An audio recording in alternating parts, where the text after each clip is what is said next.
Hochsensibilität und atopische Erkrankungen. Da gibt es einen wissenschaftlich nachgewiesenen Zusammenhang zwischen der psychischen Eigenschaft Hochsensibilität und Neurodermitis und auch andererseits zwischen Hochsensibilität und Allergien.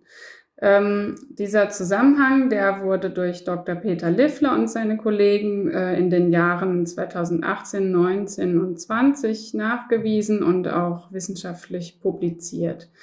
Was Neurodermitis und Allergien sind, das ist, glaube ich, klar.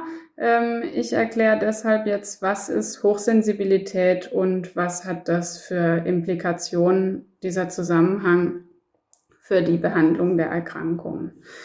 Also Hochsensibilität ist eine psychische Eigenschaft, die ist 1996 zum ersten Mal wissenschaftlich beschrieben worden von Elaine N. Aron, eine Amerikanerin, die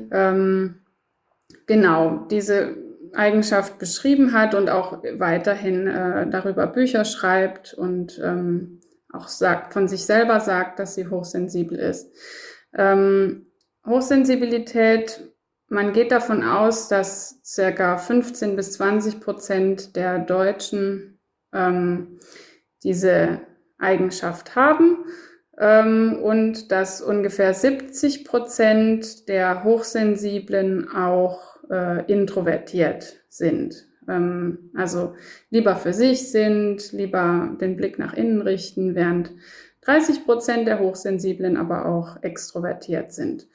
Wenn man hochsensibel ist, dann hat man die Antennen grundsätzlich sehr weit gestellt. Also man nimmt sehr, sehr viel wahr und oftmals nimmt man mehr wahr als andere Menschen.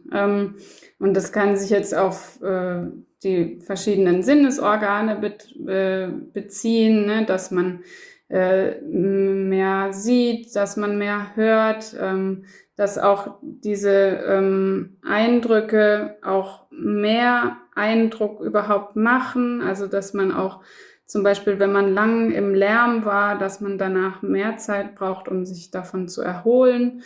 Und man geht auch davon aus, dass der Blick nach innen auch, dass man auch nach innen mehr wahrnimmt. Also dass man von den eigenen Gedanken und Gefühlen und auch von den körperlichen Prozessen sehr viel wahrnimmt.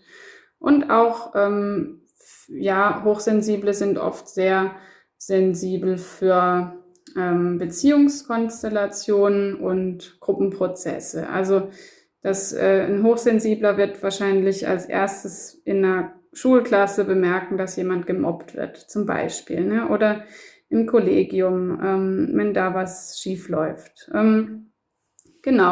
Das schaffen hochsensible Menschen darüber, dass sie sehr empathisch sind und oftmals darüber dann sich selber eher vergessen. Also dass oftmals sehr genau wissen, wie es dem Gegenüber geht, aber nicht unbedingt, wie es ihnen selber geht.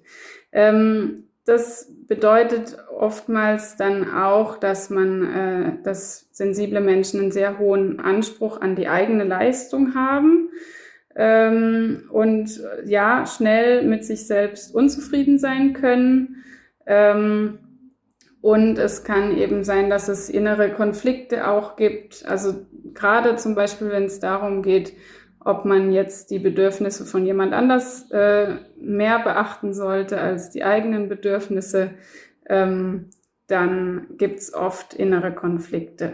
Und man geht davon aus, dass diese Eigenschaft entweder angeboren ist oder sehr früh erworben ist. Auf jeden Fall ist sie tendenziell bleibend. Und man kann das aber auch trainieren. Also gerade in bestimmten Berufsgruppen ist man tendenziell eher hochsensibel. Und da ist es auch nützlich, hochsensibel zu sein.